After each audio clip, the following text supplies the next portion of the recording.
दोस्तों नमस्कार। हमारे चैनल में आपका बहुत बहुत स्वागत एवं अभिनंदन है। जैसा कि आपको पता ही है, हमारे यहाँ जी चल रहा है यूपी टीजीटी संस्कृत व्याकरण प्रवेशिका डॉक्टर बाबूराम सक्सेना, जिसमें हम पढ़ रहे हैं प्राकथन में हम पढ़ रहे थे अष्टाध्यायी को संक्षिप्त करने के साधन, जिसमें हमने पहला पढ़ा था प्रत्याहार, दूसरा आपका अनुबंध पढ़ा हमने, गढ़ पढ़ा, और ये है हमारा चौथा संज्ञा एवं परिभाषाएं।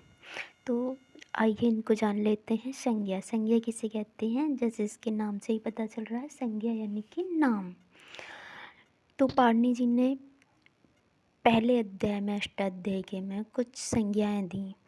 संज्ञा यानी कि कुछ शब्दों को नाम दे दिया कि इसे ये कहते हैं। जैसे वृद्धि किसे कहते हैं, गुड़, संप्रसारण, टी, घी, गु इत्यादि कुछ संज्ञाएं इन्होंने दी। तो पहली संज्ञा है इनकी वृद्धि। वृद्धिरादेश इसका सूत्र है। वृद्धि संज्ञा करने वाला सूत्र वृद्धिरादेश।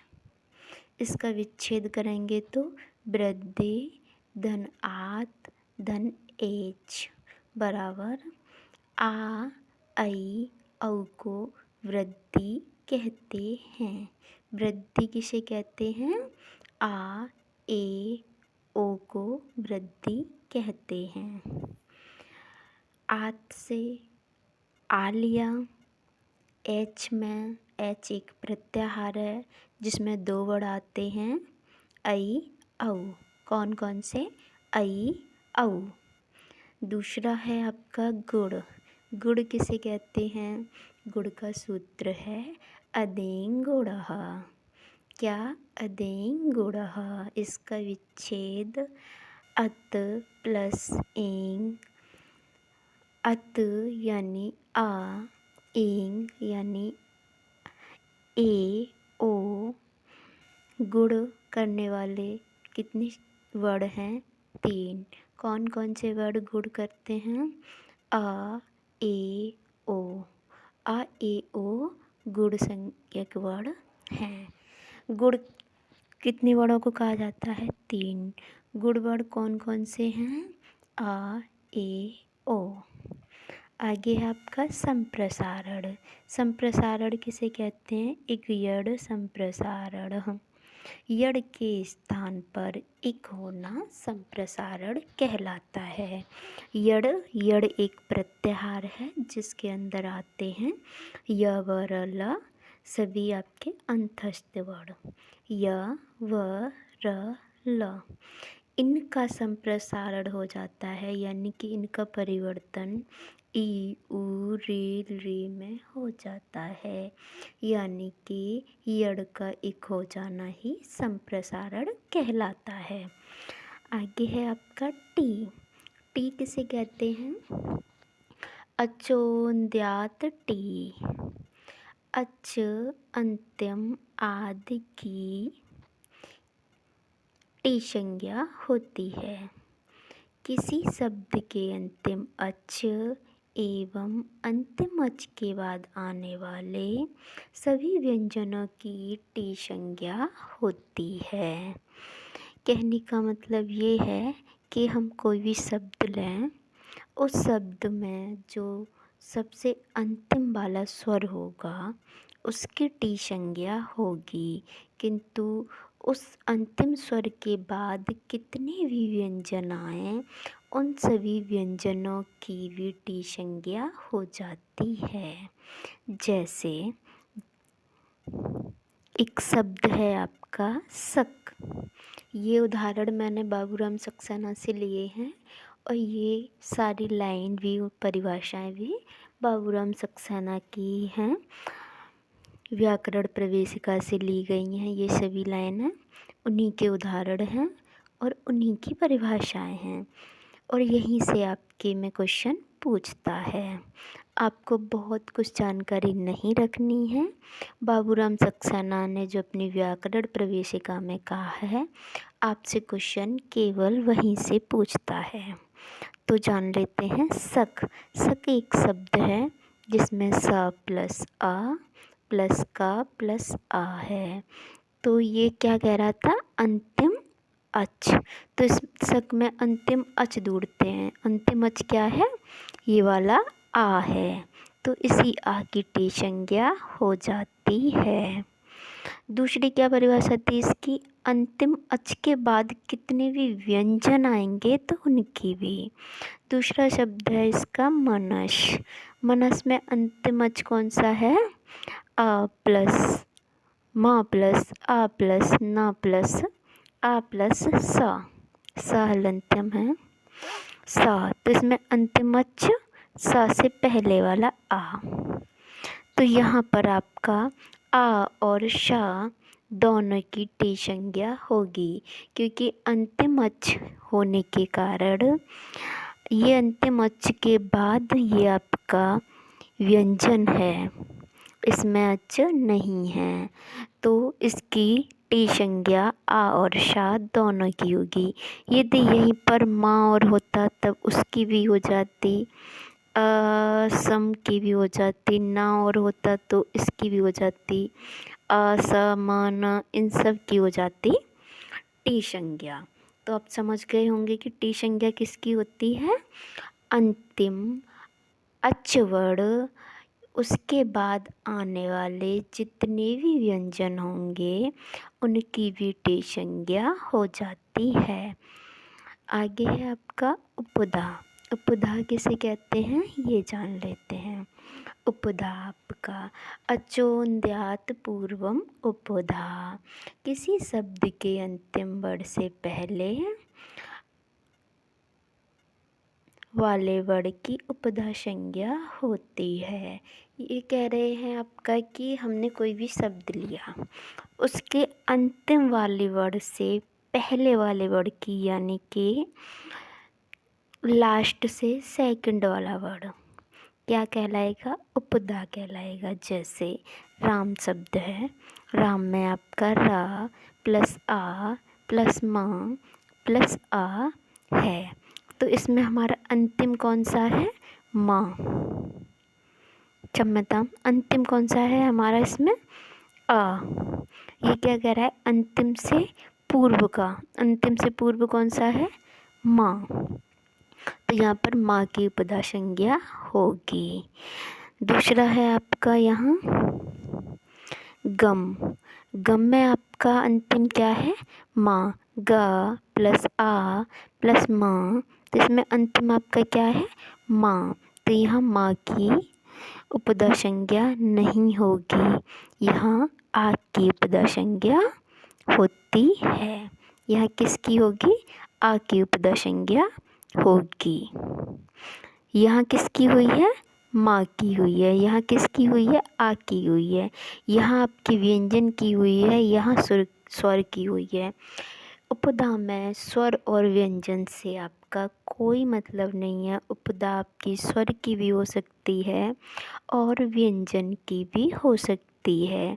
इसकी शर्त क्या है कि कोई भी वर्ण होगा, उस वर्ण का जो अंतिम वर्ण होगा, कोई भी शब्द हम लेंगे, उस शब्द में जो अंतिम वर्ण आएगा उससे पूर्व वाले वर्ण की उपधा संज्ञा होगी। और टी में क्या होगा आपका कि हम कोई भी शब्द लेंगे, उस शब्द में जो आपका अंतिम वाला स्वर होगा उसकी टी संज्ञा होगी, किंतु उस स्वर के बाद, अंतिम वाले स्वर के बाद यदि कितने भी व्यंजन आ जाते हैं तो उन व्यंजनों की भी साथ में टी संज्ञा हो जाती है। जैसे एग्जाम्पल ये आपका संप्रसारण किसे कहते हैं, थोड़ा सा हम सबके बारे में चर्चा कर लेंगे।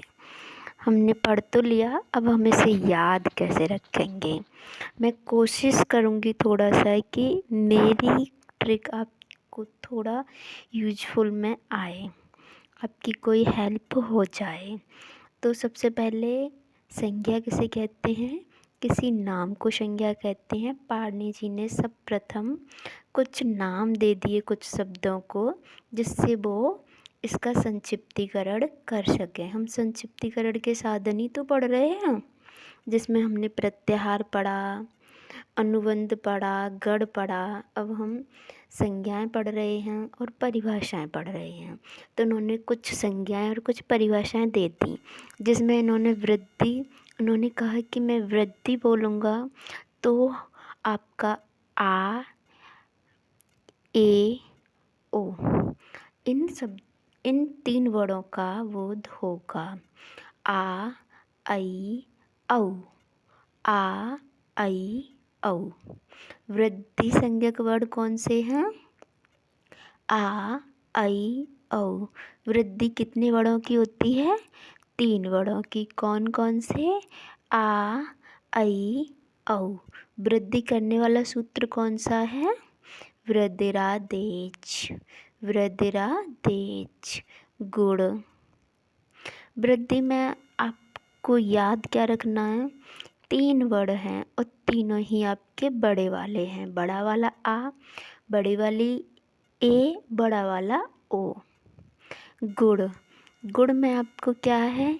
गुण में यही वाले तीनों छोटे में हैं। कैसे याद रखना है आपको? गुण।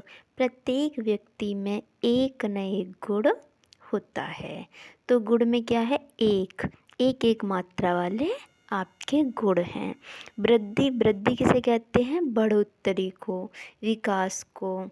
तो इसमें 2 हैं, 2 मात्राएं हैं। बड़ा आ, बड़ी ए, बड़ा ओ। मैं आशा करती हूँ कि आपको मेरी बताया हुआ तरीका थोड़ा समझ में आ रहा होगा और पसंद आ रहा होगा। इसके बाद आपका ये हो गया, वृद्धि में भी आपके 3 वर्ण हैं, गुण में भी 3 वर्ण हैं। वर्ण आपके वही हैं, आ, ए, ओ। वृद्धि में बड़े वाले हैं और गुण में आपके एक मात्रा वाले, उससे छोटे वाले हैं। उसके बाद संप्रसारण।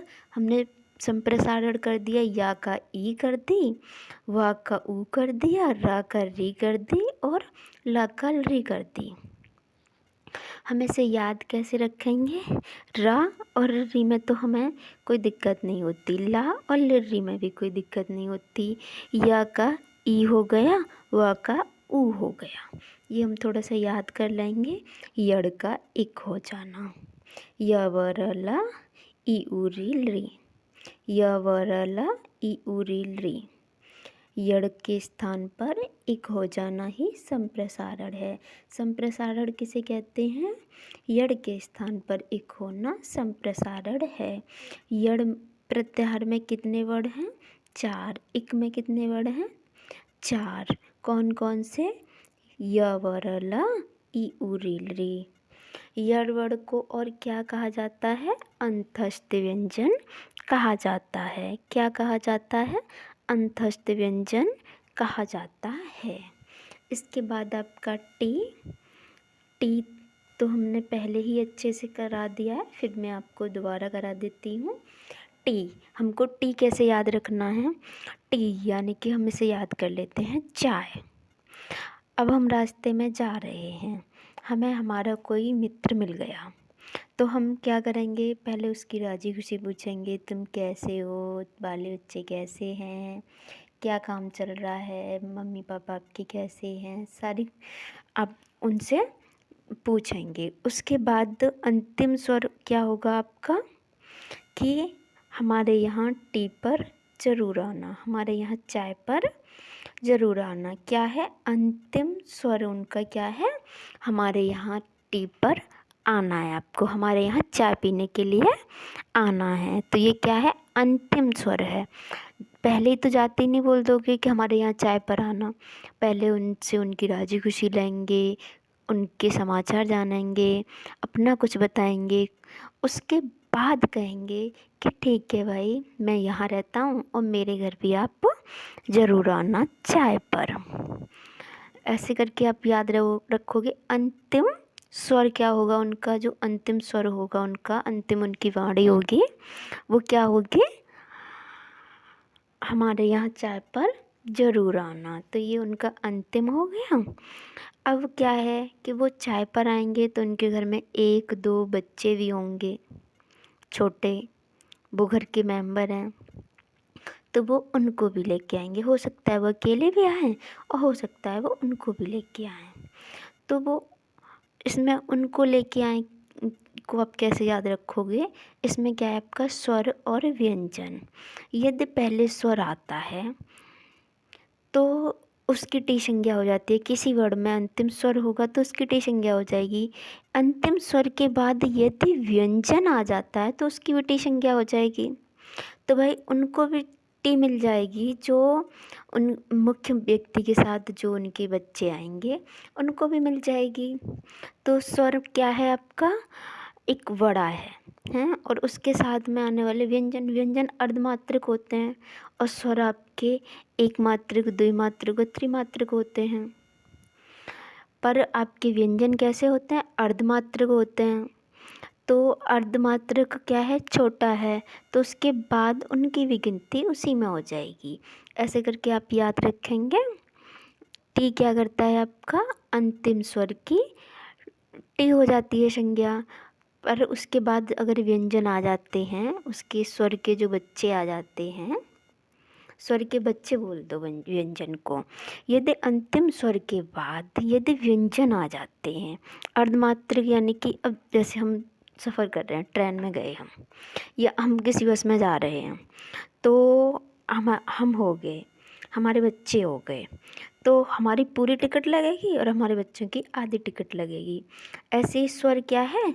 स्वर क्या है? मैन है आपका, मैन व्यक्ति है आपका। उसके बाद व्यंजन क्या है? उसके बच्चे हैं। ऐसे करके आप याद रख लें। तो स्वर को क्या करना है? स्वर की टी संज्ञा करेंगे, उसके बाद आने वाले व्यंजनों की भी टी संज्ञा कर देंगे। लेकिन किसके? अंतिम वाले। अंतिम स्वर क्या है हमारा? टी पर आना। आगे चलते हैं। उपधा। उपधा आपकी क्या करेगी? उपधा आपकी अंतिम से लास्ट वाले की करेगी, चाहे वो स्वर हो चाहे वो व्यंजन हो, इससे कोई मतलब नहीं है इसका। उपधा, अब मानो कि आपने एक बीज लिया और उस बीज को एक ज़मीन में उगाया। बीज आपका है, आपने अपनी ज़मीन में उगाया तब भी उगेगा, आपने उसे किसी और को दे दिया उसकी ज़मीन में उगाया तब भी उगेगा। बीज को कोई फ़र्क नहीं पड़ता, वो उपधा, वो उगेगा ही, चाहे ज़मीन आपकी हो चाहे दूसरे की हो। तो इसी तरीके से इसमें चाहे स्वर हो चाहे व्यंजन हो, इससे इसका कोई मतलब नहीं है। वो अंतिम से पहला वाला होना चाहिए, अंतिम से पहला वाला होना चाहिए, तो उसकी उपधा संज्ञा हो जाएगी। मैं आशा करती हूँ कि आपको मेरा बताया हुआ तरीका आपके काम आएगा और आपको उससे कोई लाभ होगा ही। आज के लिए बस इतना ही। नमस्कार दोस्तों।